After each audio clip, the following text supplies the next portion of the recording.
Vivo, diretamente, aliás, conseguiram ouvir tudo que eu falei até então? Na dúvida, eu repito. Estou ao vivo, aqui de São José dos Campos, interior do estado de São Paulo. Eu sou Elisa Vec, muito prazer, e eu que vou mediar o próximo debate aqui do evento. Esse é o terceiro painel do TV Morfoses que mais um ano está aqui no Brasil, já há algumas edições aqui em São José dos Campos, trazendo vários profissionais, especialmente da área acadêmica, para debater um pouquinho a respeito da televisão. Eu falo ao vivo pela TV Univap, no canal 8 da NET e canal 10 da Vivo, aqui pelo Brasil. Também falamos ao vivo pela Universidade de Guadalajara, no México, também canal Zoom da Colômbia e parceiros da Associação de Televisão Educativa e Cultural da Espanha. Você também pode acompanhar a gente através de um link pela internet, que vai aparecer aqui embaixo de mim, é isso mesmo? Um GC que já vai aparecer aqui para você saber qual é o endereço. Se você está acompanhando a gente pela televisão ou aqui pelo auditório da TV Univap, Universidade do Vale do Paraíba, você pode participar pelo Twitter, através da internet, fazendo alguma pergunta ou dando alguma sugestão, que é pela hashtag, tcharam, qual que eu não tenho aqui? Qual que é a hashtag do evento? TV Morfoses, é claro, né? Qual outra seria? TV Morfoses, hashtag pelo Twitter. É só participar e mandar a sugestão aqui para a gente. Bom, antes de começar a debater, a gente tem que saber o que a gente vai debater, né? Então, veja aí qual que é o tema desse painel. O consumidor contemporâneo potencializa suas expressões, sendo capaz de avaliar uma marca, transmitir sua opinião, produzir e consumir conteúdos audiovisuais em qualquer local ou momento. Por essa nova forma de consumir é que veículos de televisão estão reconfigurando seus conteúdos para plataformas on-demand. O conceito espectador cai em desuso e ganha força o conceito de usuário que está no comando, controlando o que vai assistir e quando, ou seja, uma relação momentânea, constante, fragmentada e descentralizada com o meio. Esta será a temática do programa As Características do Novo Consumidor Audiovisual. Agora vocês vão conhecer, então, quem são os convidados que vão participar deste painel. Elisa Vec, aos 10 anos, começou a trabalhar na televisão. Passou por teatro, TV e cinema. Protagonizou novela, videoclipe e publicidades na TV. No terceiro ano do curso de jornalismo, entrou para a TV Vanguarda, afiliada à Rede Globo, como repórter e apresentadora. Em 2017, foi premiada com o troféu Mulher Imprensa, da revista Imprensa, como âncora de telejornal. Vânia Braz de Oliveira, graduada em Publicidade e Propaganda e Jornalismo pela Universidade do Vale do Paraíba, mestrado em Comunicação Social pela Universidade Metodista de São Paulo e doutora pela Universidade Metodista de São Paulo. Atualmente é professora titular da Universidade do Vale do Paraíba e coordenadora do curso de jornalismo. Tem experiência na área de comunicação, com ênfase em rádio e televisão, atuando principalmente nos seguintes temas: reportagem e documentário, mídia, consumo e redes sociais. Fabiano Porto, sócio-diretor da agência digital Tech Triad Brasil, jornalista especialista em gestão de comunicação em mídias sociais e em gestão de negócios pela Fundação Dom Cabral, professor em marketing digital pela FAAP em cursos de pós-graduação, autor da mais recente pesquisa no Brasil sobre o comportamento de consumo do turista conectado às mídias digitais. Carla Caldas Ehrenberg, jornalista, doutora e mestre em comunicação social, especialista em jornalismo e segmentação editorial, docente dos cursos de jornalismo, publicidade, propaganda e rádio e TV e pós-graduação Lato Sensu em comunicação corporativa no campus Engenheiro Coelho e Hortolândia na Unasp. Responsável pelo Departamento de Jornalismo e Comunicação Organizacional da RK28 Comunicação.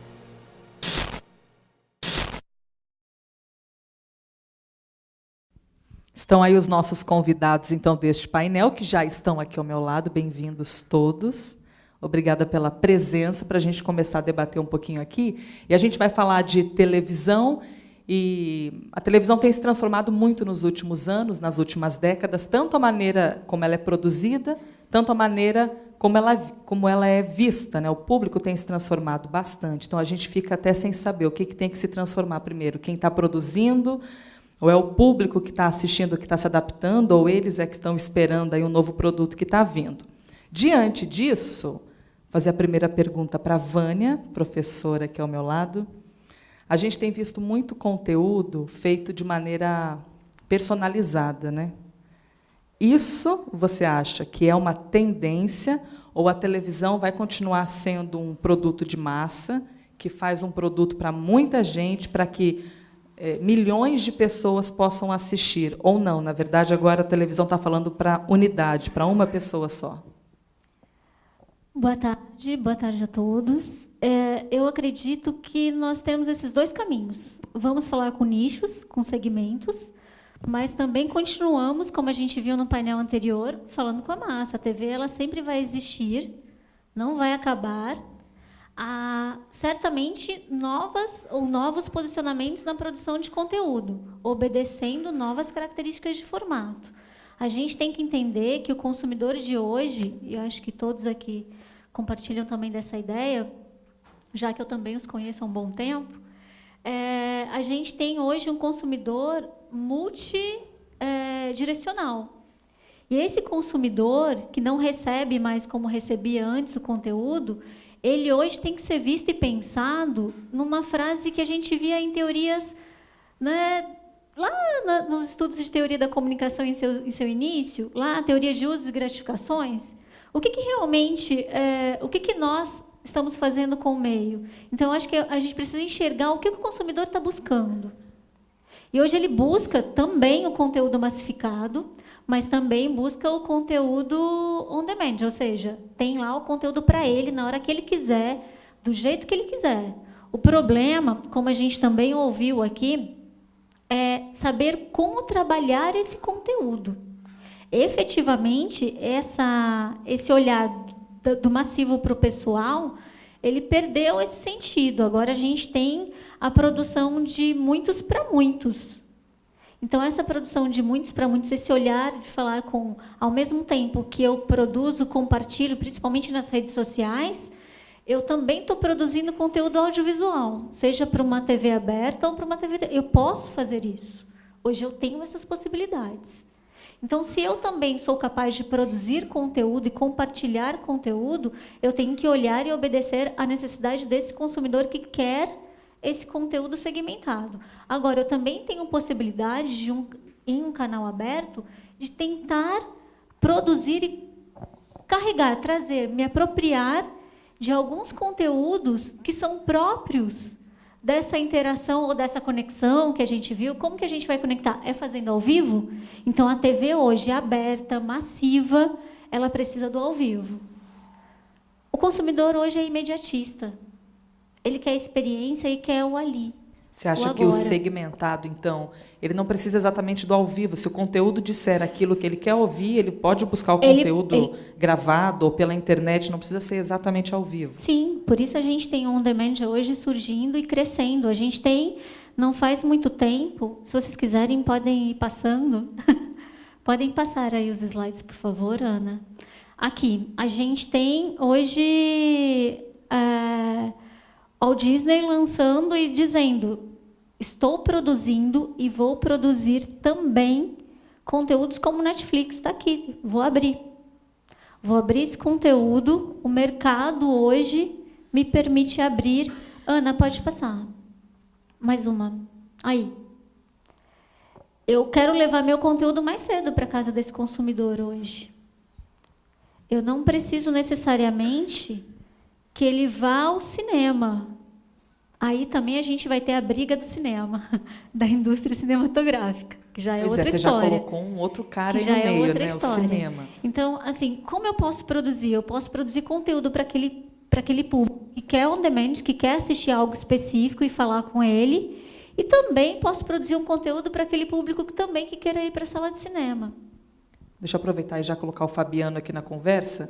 Fabiano, ouvindo isso que a Vânia está dizendo, que a gente tem aí os dois lados, né? A grande massa, o produto que é o conteúdo que é produzido para muita gente, e a gente também tem o personalizado. Afinal, o futuro da TV, vamos colocar assim, é um pouco difícil falar de futuro da TV, né? Mas esse jovem de agora que está consumindo esse conteúdo, ele vai se ligar mais no personalizado ou ele vai continuar se sentindo atraído por aquilo que é feito para todo mundo, para a grande massa?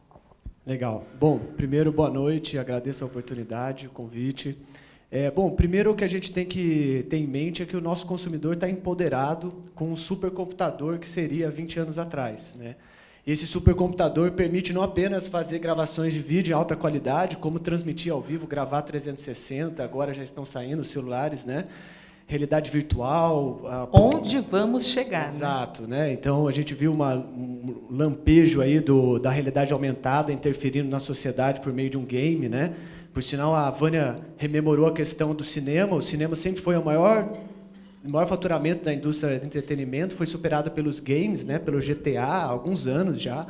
E isso fez com que se alterasse a questão da percepção do consumo. Então, hoje, a pessoa que consome o conteúdo, ele quer, de alguma maneira, participar daquilo, né? Então, a gente vê claramente que modelos de negócio como Netflix e modelos mais abertos, interativos, permitem que a própria pessoa personalize, né, a forma de consumo que ela vai ter. E eu acho interessante, até se puder avançar um pouquinho a apresentação, a gente pode avançar mais uma? Mais uma, pode ir. Até o momento, exatamente aí, né? Eu acho que daí para a gente dar tipo, um passinho para trás para entender o mundo que a gente está vivendo hoje, né? Então, a gente está vivendo num mundo onde empresas que não têm a propriedade do seu core estão alcançando a liderança global dos seus mercados, afetando economias tradicionais que nós temos visto. Isso se reflete completamente no consumo da TV, da comunicação. E o que isso significa, né? Uber, Facebook, Alibaba, Airbnb, essas empresas dominam hoje o seu segmento e não possuem uma estrutura própria, que é justamente o próximo slide, que é que a sociedade nova ela quer ter acesso, né? E não a posse. Então, quando as montadoras americanas descobriram atônitas lá alguns anos atrás, que os jovens, quando completavam 18 anos, não queriam mais carro, né? Eles queriam viajar pelo mundo. E você vê hoje os carros sendo comprados de forma compartilhada, né? Câmera fotográfica sendo comprada de forma compartilhada, e por aí vai. Então, como que a gente pode refletir isso para o conteúdo audiovisual das TVs? E aqui na região de São José dos Campos, a gente tem a Vanguarda, que é filiada à Rede Globo, inclusive você trabalha, né? Que fez uma iniciativa fantástica do aplicativo, né, do repórter, que isso é uma tendência global, a pessoa participar, porque, afinal, ele tem um supercomputador nas mãos, né? Então essa reflexão, acho que é importante a gente ter, tanto como consumidor, como produtor, de que, se a gente não der capacidade de decisão, interação e personalização, ou seja, voz, né?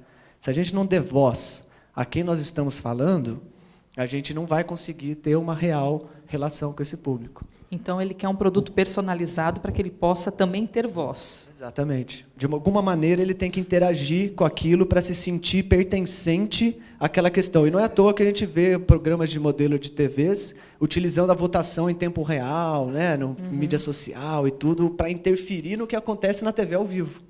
Então, o que a Vânia falou é fantástico, porque a TV ao vivo é aquele momento que é ao vivo, né? Então, se cair alguma coisa, caiu, não tem o que fazer. Sim. Então, essa é a questão, acho que é interessante. É um perigo ao vivo, inclusive.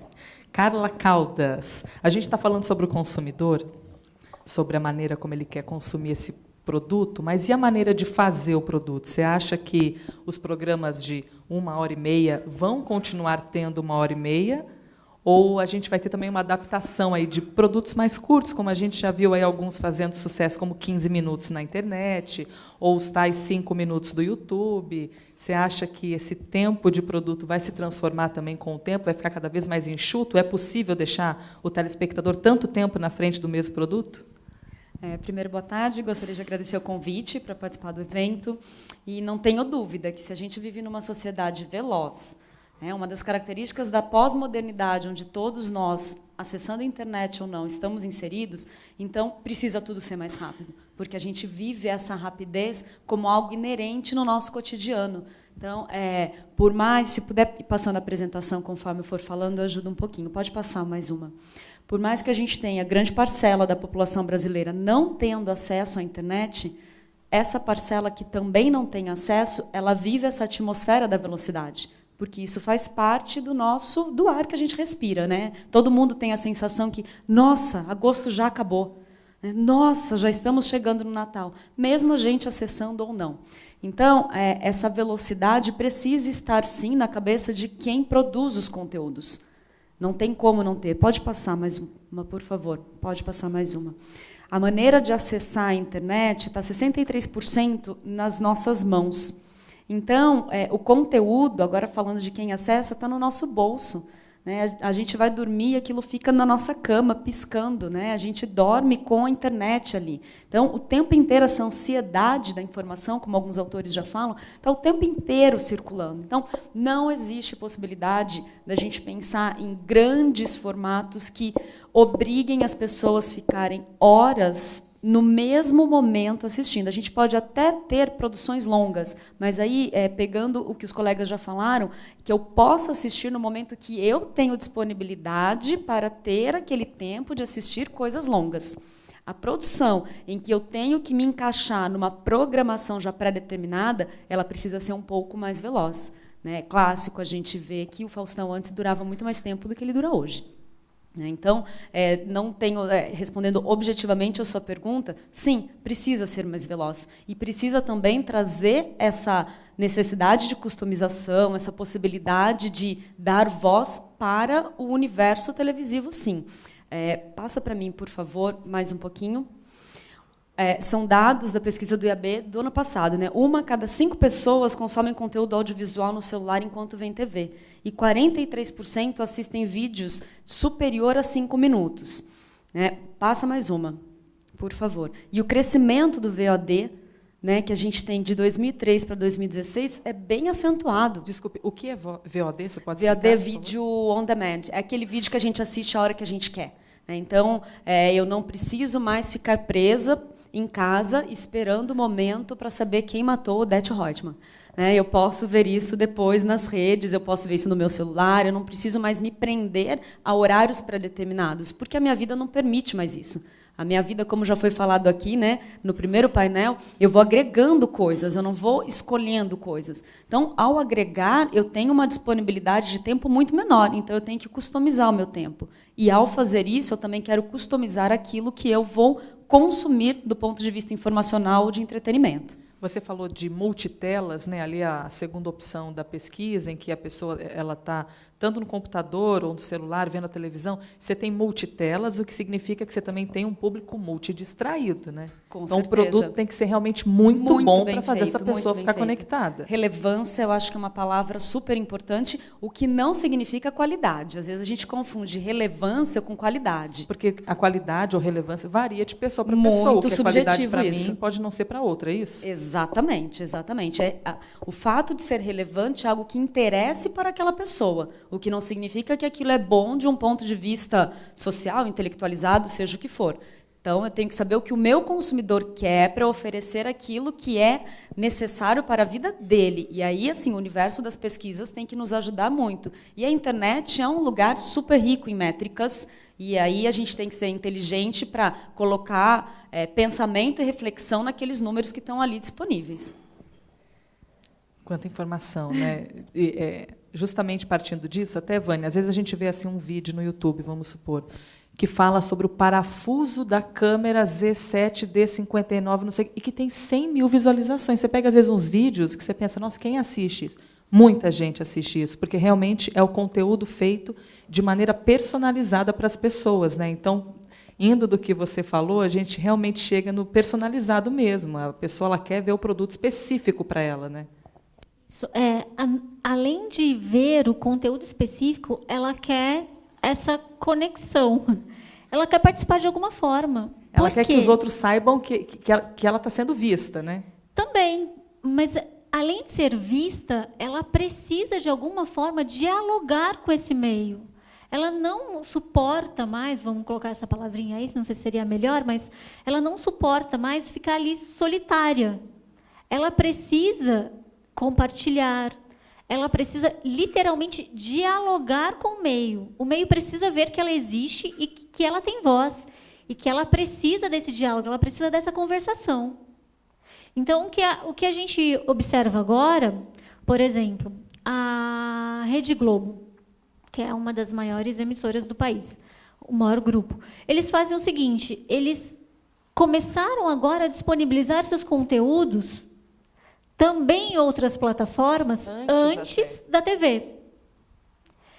E mais, eles começaram a disponibilizar e observar o retorno dessa disponibilização, não com relação à audiência especificamente, mas o que é comentado, quais são as frases ali, quais são as palavras ditas por esse consumidor. Ou seja, a gente precisa entender como eles também estão dialogando para dialogar com ele. Seja via internet, seja realmente produzindo um outro conteúdo, se apropriando da fala desse consumidor, porque ele está ali e eu tenho que ouvi-lo e eu tenho que dar uma resposta para ele. E essa resposta pode ser com outro conteúdo dentro da programação, ou pode ser literalmente uma resposta ali direta nas redes sociais. Eu vou e converso com esse cara. Uma interação real. Eu converso com ele, exatamente. Sem ter ainda que esperar, como a gente viu no início das redes, às vezes mais de 24 horas para conversar com esse indivíduo. Não. 24 horas é tempo demais para esse consumidor. Então, eu preciso estar ali, em real time, falando com ele.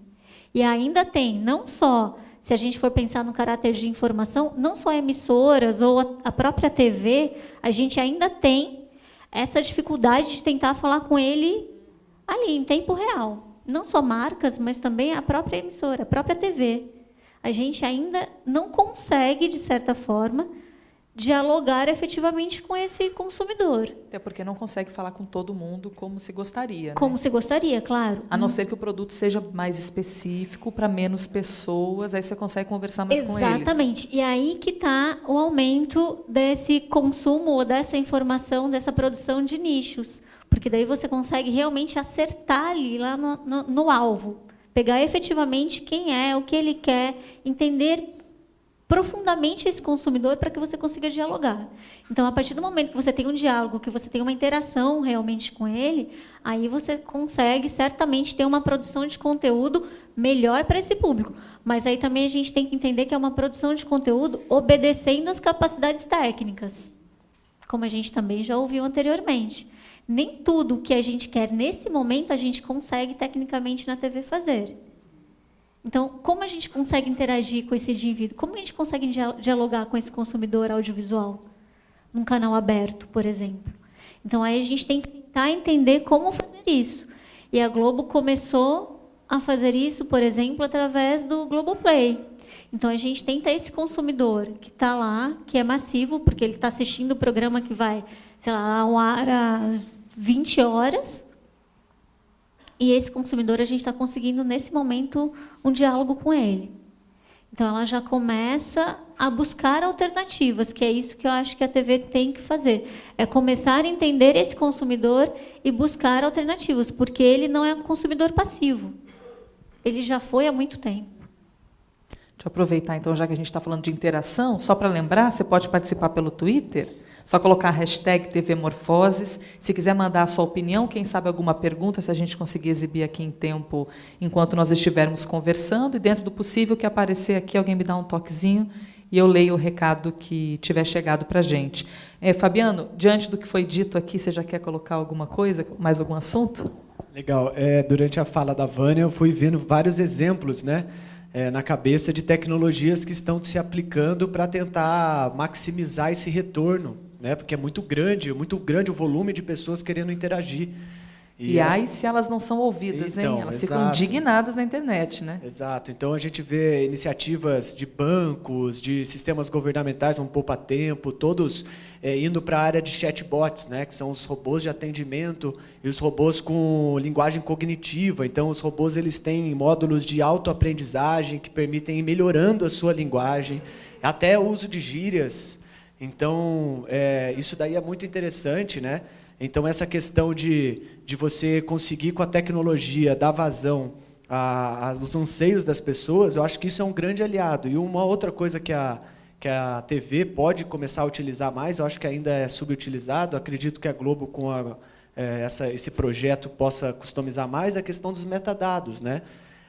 O universo aí de Big Data, os usos dos padrões, então você consegue gerar, através das palavras que as pessoas falam, um sentimento que ela tem com o programa. Então, pelo neuromarketing, você consegue saber aonde que a pessoa entrou mais em êxtase, aonde que ela ficou mais baixa, então isso vai ajudando os produtores de TV a se modernizarem suas práticas também.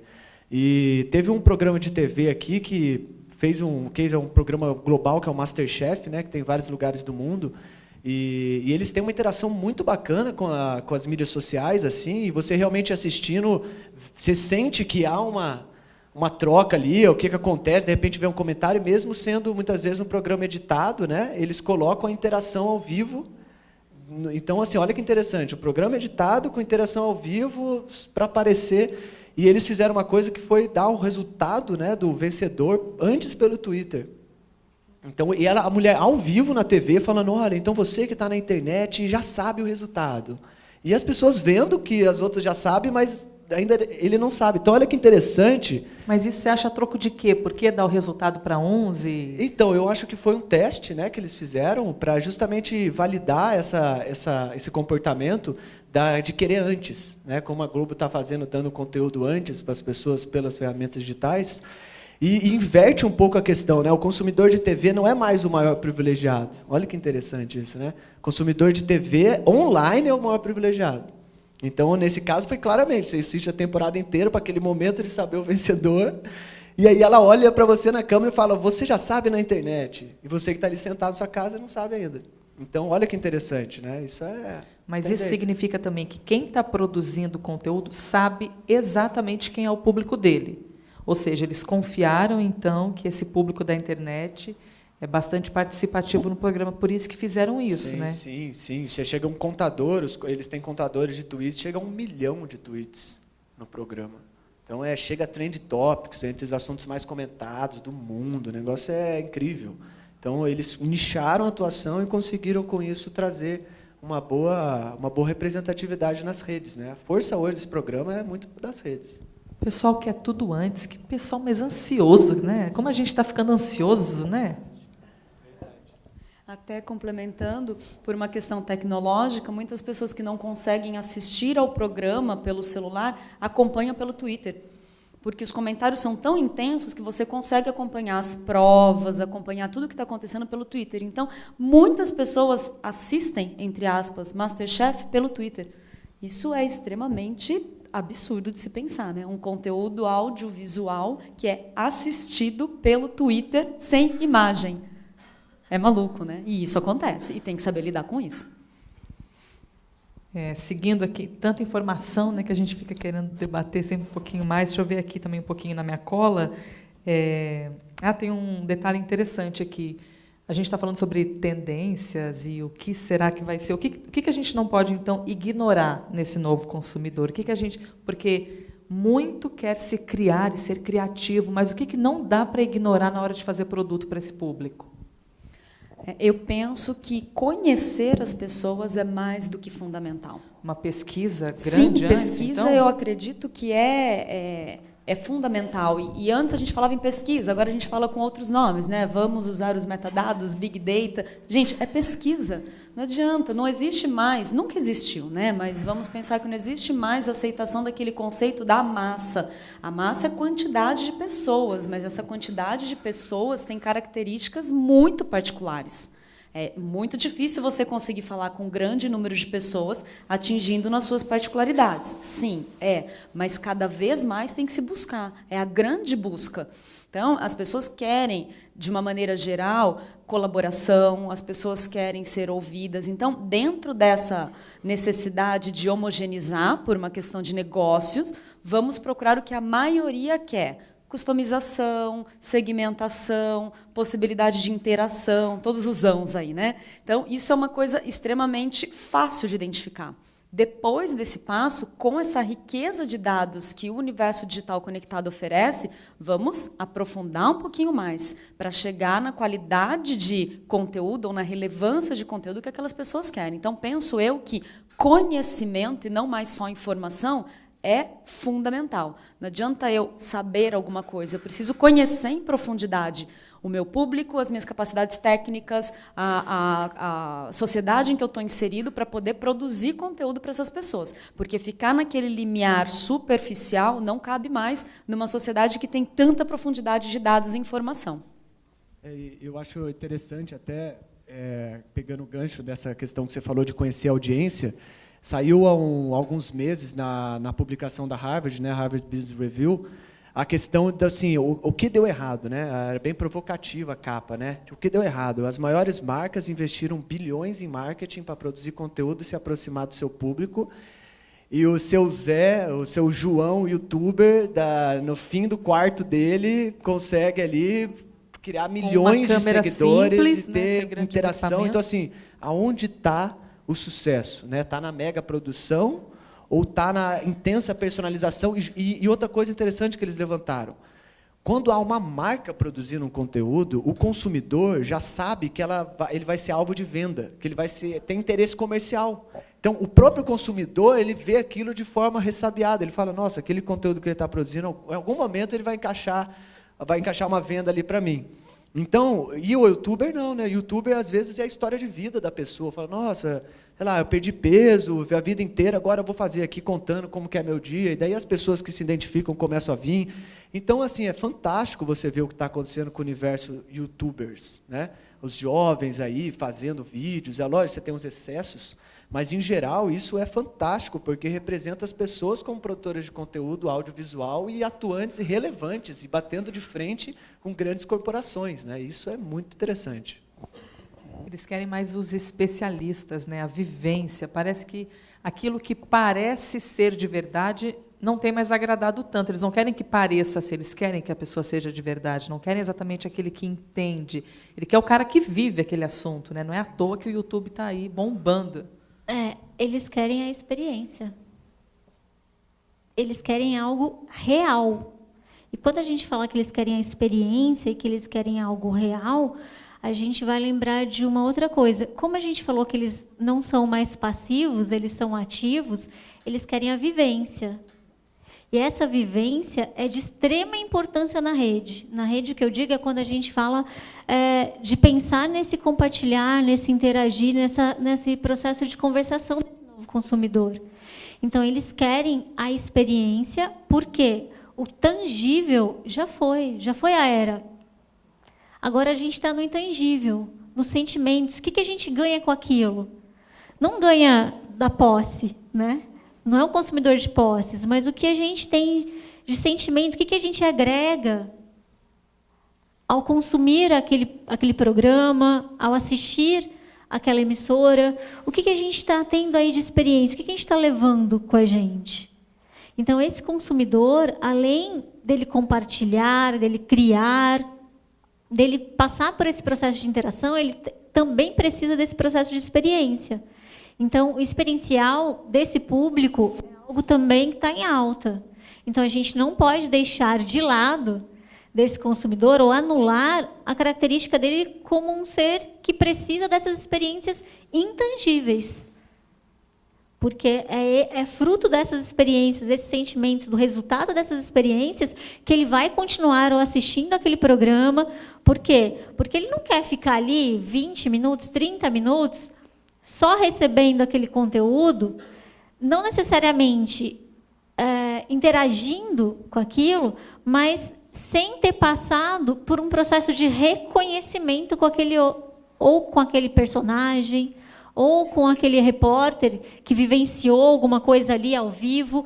Já passei por isso, já fiz isso. Ou seja, esse processo da experiência e do real é muito próprio desse consumidor contemporâneo. Então, a TV, ela precisa, não só com ao vivo, mas com algum tipo de produção de conteúdo que traga essa experiência, que ele possa sentir algo real. Mas se está tão exigente, tão cheio de desejos, se o público está querendo tanto fazer parte, participar, como é que a televisão de massa vai sobreviver com isso, Fabiano? Dá a resposta para a gente, Fabiano. Essa daí é a resposta de $1 milhão. Né? Olha, eu acho que inovação tecnológica, novas formas, novos formatos, novos modelos. Eu acho que sair daquele formato padrão, igual a gente comentou, né? Aquela coisa de 1 hora, 1h30, aquela coisa, né?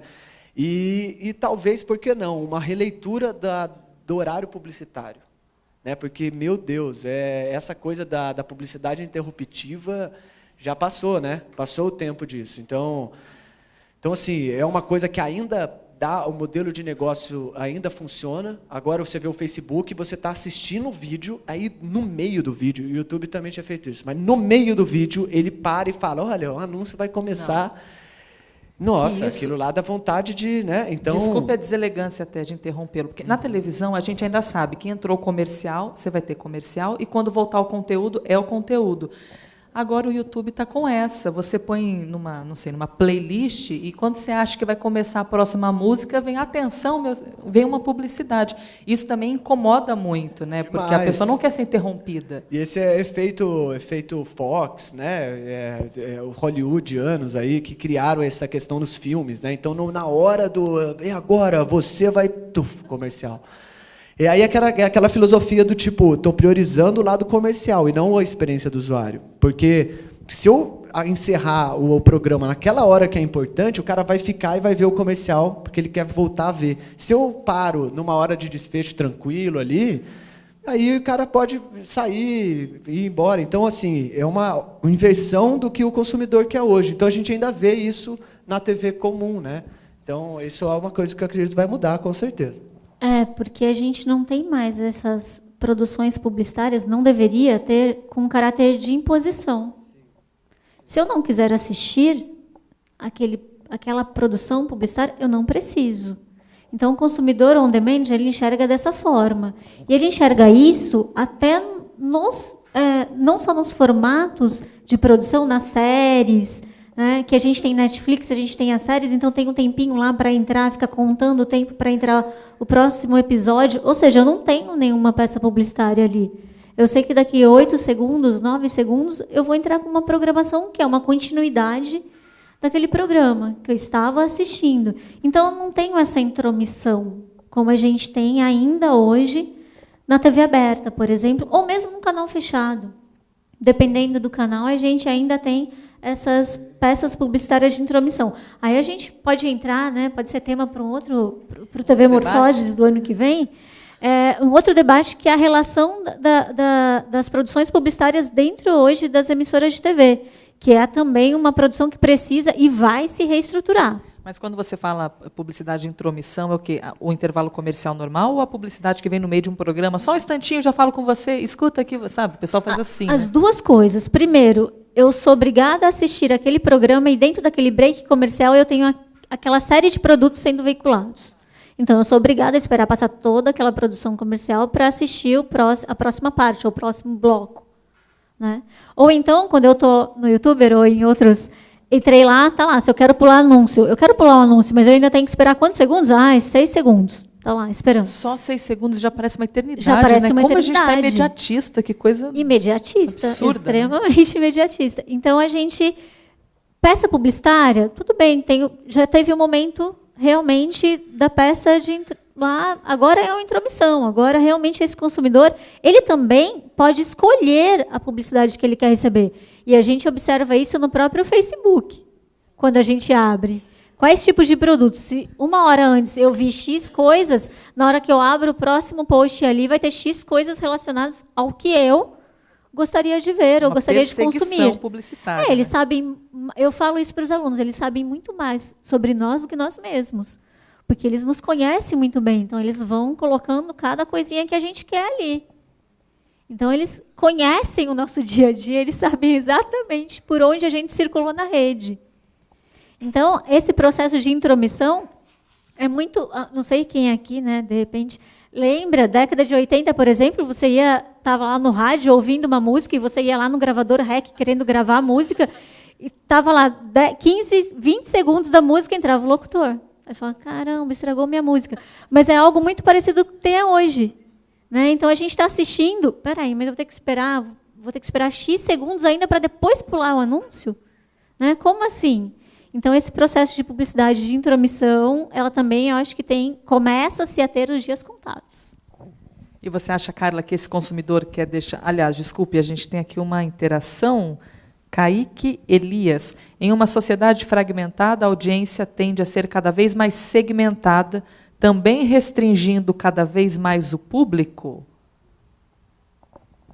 E aí, o que você diz? Eu acredito não restringindo. Eu acho que restringir, eu acho que não seria a palavra... Eu acho que é mais forte. Eu acho que parece que está fazendo uma panela. Eu acho que não é restringir, é identificar realmente. É buscar esse nicho, é literalmente segmentar, é identificar o público consumidor. Eu não estou restringindo, eu estou literalmente selecionando quem gosta daquilo e quem não gosta. Quem gosta vai estar ali segmentado e assistindo aquela produção. Você concorda, Carla? Eu acho que não tem como você não segmentar. Mas a segmentação parece um paradoxo, né? A segmentação, ela é, de certa forma, excludente, mas isso não significa que você vai ficar fora sem outra opção. Você vai ficar fora deste modelinho, deste programa, mas você tem a opção diferente de assistir algo que vai te dar mais prazer, que vai te trazer mais interesse. Enquanto estávamos conversando, fiquei pensando, né? Existe espaço para conteúdos também um pouco mais demorados, desde que seja para público específico. É como quando a gente está na internet. Então, eu tenho aquele jornalismo bem curto, com as notícias de 3 parágrafos, mas eu também tenho espaço para notícias mais aprofundadas, mais contextualizadas. Tem espaço para tudo. E a televisão tem uma certa dificuldade de se encontrar nesse ambiente, porque o espaço dela é limitado, diferente da internet, que cabe tudo. A televisão tem um espaço limitado, a programação tem que ter tantos minutos e tal. Então, é difícil você conseguir colocar conteúdos para todos nessa segmentação que a gente está falando aqui, que é muito peculiar da internet, que ela é infinita em seu espaço, né, em relação às outras mídias já tradicionais. Então, eu acho que a grande dificuldade é conseguir segmentar e, ainda assim, conseguir agregar. Esse eu acho que é o grande pulo do gato, se a gente pudesse dizer, porque você tem que segmentar daquilo que a maioria das pessoas quer no seu particular, mas ainda assim conseguir tentar atingir a maioria. Isso é muito difícil. Isso é muito difícil, mas para isso você tem que mudar a sua forma de pensar. Isso que a Vânia estava falando da publicidade de interrupção. É o pensamento que já foi falado aqui do analógico. Então, eu não posso pegar um modelo de publicidade analógico e querer colocar no mundo digital conectado. Dá trabalho pensar diferente? Dá. Dá trabalho pensar em novos modelos? Dá. Custa dinheiro? Custa. Mas se eu ficar parada, eu vou correr o risco de estar tentando vender máquina fotográfica com filme numa época que ninguém mais usa filme. Então, tem que começar a pensar nas tendências, tem que mudar. E com essa sua ideia, Carla, uma pergunta. Dá trabalho pensar diferente para quem pensa de um jeito e quer se adaptar. Mas e o jovem, que já está nascendo nessa maneira de se comunicar? Será que ele já vai chegar sabendo fazer também? Porque você tem um novo público e, em breve, esse público jovem vai se tornar o produtor desse conteúdo. Então, será que eles não vão ter essa dificuldade de tentar achar o novo, já que eles já são o novo, praticamente? É porque, para eles, isso já é a naturalidade deles. Eles vão ter outros desafios. Esse desafio que a gente está discutindo aqui, para eles já não vai existir, porque eles já estão imersos ali, eles já sabem como lidar. Isso a gente está tentando entender as novidades, entender novos modelos de negócio, ver como conseguir continuar ganhando muito dinheiro, fazer a máquina girar com essa novidade. Eles não, eles já vão saber lidar com isso e vão ter outras novidades, outros desafios, porque isso já vem de lá de trás. O que hoje para nós é muito natural, lá atrás foi desafio. Então, acredito que é o ciclo da própria vida social. Então, para eles isso vai ser muito fácil. Provavelmente. Quando a gente era pequeno, nós éramos gênios porque conseguíamos gravar no videocassete, né? A família olhava e falava, nossa, que criança inteligente, consegue colocar o videocassete para gravar. Hoje a gente olha as crianças e fala, nossa, como eles são gênios, eles vão com o dedinho passando. Ninguém é gênio. É que a gente já está adaptado àquela tecnologia e vai mudando a tecnologia, e quem ficou ali um pouquinho para trás acha muito difícil. E o outro vai ter outras dificuldades. Então, é entender o momento em que você está, quais as tecnologias que você tem, os seus desafios, e buscar ferramentas para superar esse desafio. E não ficar reclamando se isso é bom, isso é ruim, isso dá certo, isso não dá certo. Esse tipo de discussão não tem mais espaço. Pois é, ficar brigando com o novo já não é, né? O novo já está aí, já chegou ocupando bastante espaço. Exatamente. Né? Ontem, em sala de aula, inclusive, estava comentando com os alunos, não dá para a gente discutir se é bom ou se é ruim. Eu não tenho como mensurar se eu tenho como não viver respirando o ar poluído que eu respiro. Eu respiro esse ar. O que eu posso fazer para minimizar o impacto, para me adaptar, para não sofrer? Porque não tem como eu parar de respirar. Não dá para eu falar, não vou respirar este ar poluído, parei, vou viver sem respirar. Não dá. Então, a gente tem que viver, os modelos de negócios, as produções, têm que viver com essa realidade. Agora, tem que saber viver da melhor maneira possível. Então, uma coisa que é interessante é ver que esse tipo de demanda, especialmente na questão da sustentação da TV, que é muito do mercado publicitário, né, e é fundamental essa reestruturação desse nicho de atuação dentro da TV, é a questão da publicidade contextual. Né? E ela dá muito trabalho, essa é a questão, entende? Porque uma coisa é você chegar num estúdio de TV, gravar, fazer um script, você grava o comercial e daí você tem uma grade e você fala, eu quero aqui 5 inserções aqui, coloca no jornal e vai, é a mesma. Outra coisa é você chegar e falar, olha, qual é o roteiro desse seu episódio? Esse seu episódio a gente vai para o Piauí. Eu sou uma agência de viagem, então eu vou fazer um comercial voltado para esse seu episódio, que daí eu vou falar, olha, você que viu as paisagens deslumbrantes do Piauí, tem um desconto aqui para você, se até o fim da novela, você entrar no site e tal, e colocar papapá, entende? Então, é difícil, dá mais trabalho, mas sem dúvida dá um retorno maior. As TVs internacionais, né, a Warner, aquela E! Entertainment, né, você já vê muito disso, tipo, coisas, por exemplo, de famosos, né?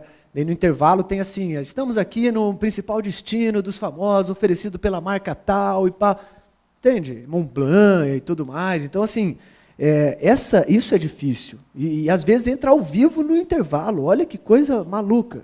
Então, aí sim você vê um trabalho sendo feito para a audiência, direcionado, inteligente, mas é extremamente trabalhoso. Aí a pergunta é, nossos profissionais de agência, de marketing, estão preparados para essa demanda? E os contratantes, né?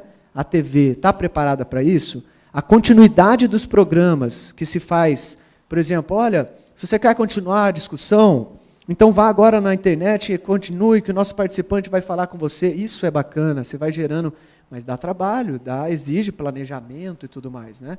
Isso dá, inclusive, um novo painel, né, para o TV Morfoses, falar sobre... Porque para que se produza é preciso que se pague o que está sendo produzido, né?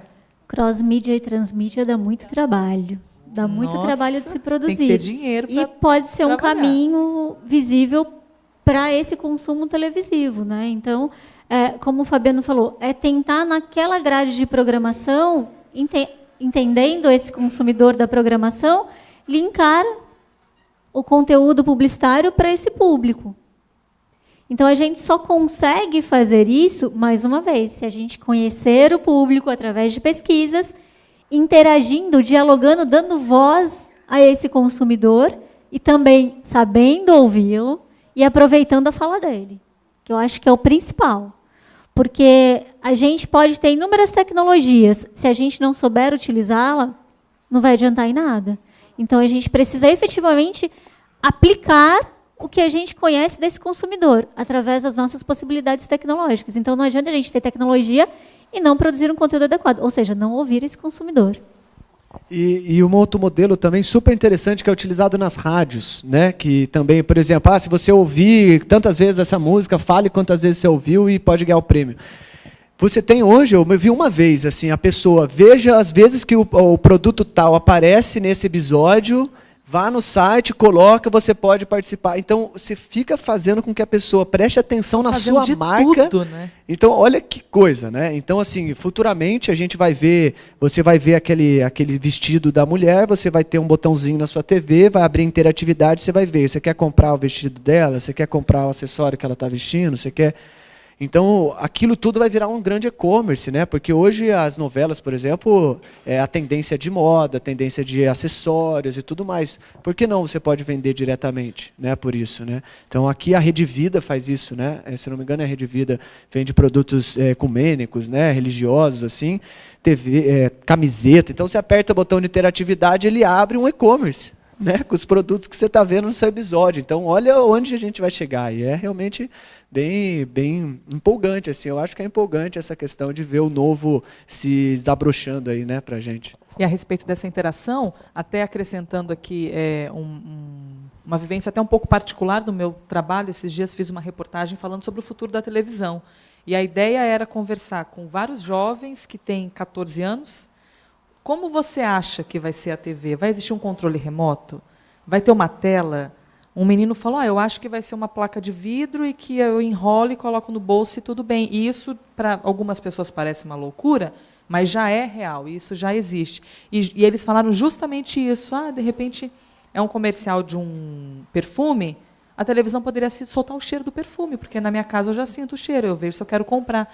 Então, eles estão num ritmo tão acelerado que é quase uma loucura imaginar como será que vai ser essa produção de conteúdo daqui a alguns anos, né? Porque você tem o imediatismo, você tem a ansiedade, você tem o consumo para ontem, essa coisa do macarrão instantâneo em 3 minutos, né? Parece algo tão velho, mas não, é cada vez mais atual, né? Você quer em 3 minutos realmente ter algo para si.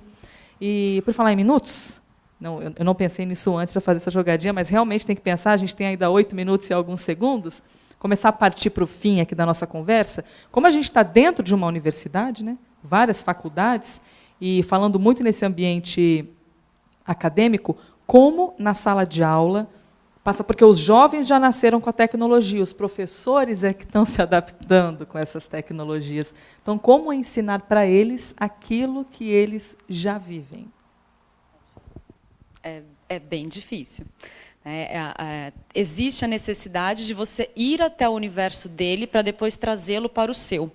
Então, você vai ao universo tecnológico dele, eu uso muito isso em sala, quer usar o celular, usa, quer usar o computador, usa em favor da discussão em sala de aula, não preciso mais decorar todos os nomes de livros. Gente, qual que é mesmo? Dá uma gugada, me ajuda aqui, acha um exemplo. Então, eu faço eles interagirem, para depois eles virem para o meu mundo e começarem a pensar. Porque também eles não podem só ficar no buscador.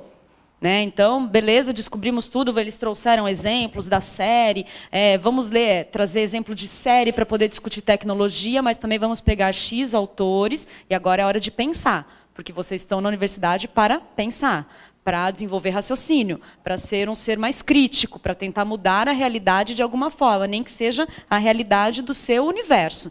Então, é muito complicado, porque, de novo, é aquele conflito de gerações. Não pode usar celular na sala de aula, sim, pode, não, isso tira atenção. Tira atenção de quem? Né? Às vezes, eu tenho alunos que estão ali, que eu tenho a sensação que eles estão em outro planeta, e, de repente, ele faz o comentário mais pertinente da turma. Fala, e não é que ele estava prestando atenção? E não é que ele estava fazendo todas as sinapses, mas eu tenho certeza que ele também estava ouvindo música naquele momento. Então, eu também não posso tirar da minha capacidade e das minhas referências de educação lá de trás a capacidade dele. Eu tenho que entender o universo dele, eu tenho que ir para o universo dele, mas puxar um pouquinho para o meu de quem já estudou um pouquinho, já refletiu um pouco, já tem outra vivência. Acho que diminuir os abismos. A gente está falando aqui de abismos entre produtores e consumidores, entre publicitários e consumidores. Na sala de aula, a mesma coisa. A gente tem que diminuir cada vez mais o abismo e entender que eu não sou o professor e aqui está o aluno. Se a gente quer consumo de audiovisual, de produtos e produções colaborativas, acredito eu que o ensino tem que ficar cada vez mais colaborativo. E aí, professora Vânia? Eu acredito fielmente nas palavras ali da Carla, ensino colaborativo. Eu acho que, principalmente para a gente da comunicação, que dá aula no curso de jornalismo, rádio e TV, é a gente tentar, ao máximo, se aproximar desse aluno, não simplesmente usando as mesmas plataformas ou os mesmos suportes tecnológicos que eles usam, mas tentando trazê-los para esse universo de novidades. Que esse é o papel do professor, que esse é o papel da academia, é que as coisas saiam daqui para o mercado, que é uma coisa muito difícil, que a gente mais observa é o mercado saindo na frente e a gente tentando lá buscar e se informar. Então, o que a gente tem que pensar é que aqui é o centro das discussões e o começo das inovações. Então, a gente tem que fazer com que esse aluno não só fique com a gente nessas plataformas já existentes, mas buscando novas alternativas para uso e conteúdo dessas plataformas. Então, acho que aqui é o espaço da gente tentar sair um pouquinho do nosso quadrado, sair da bolha. É fazer com que o que se pensa, o que se discute aqui, possa virar conteúdos e novas plataformas, os novos suportes, para esse processo comunicacional. Porque a gente está discutindo aqui TV. E o que a gente, meio acadêmico, está fazendo para fugir desse formato tradicional, dentro da sala de aula? Se a gente observa, às vezes, muitos professores que utilizam ainda o mesmo ou a mesma produção para ensinar. Então, década de 80, a gente usa ainda algumas ferramentas da década de 80. Então, como a gente tem que fazer isso? Como a gente tem que discutir para fazer com que esses alunos, junto com a gente, mais uma vez, num processo colaborativo, pense em conteúdos e em formatos que possam ser consumidos, não necessariamente só por eles, mas para esse consumidor que está nascendo. Né? Porque a gente tinha todas as gerações, X, Y, Z, milênios, e agora a gente já tem a Z e outras. Assim, quem está nascendo agora, enquanto a gente está falando, o que eles vão consumir de audiovisual e como? É a partir daí que a gente tem que começar a pensar, sair desse nosso quadrado, sair da bolha dentro da própria sala de aula.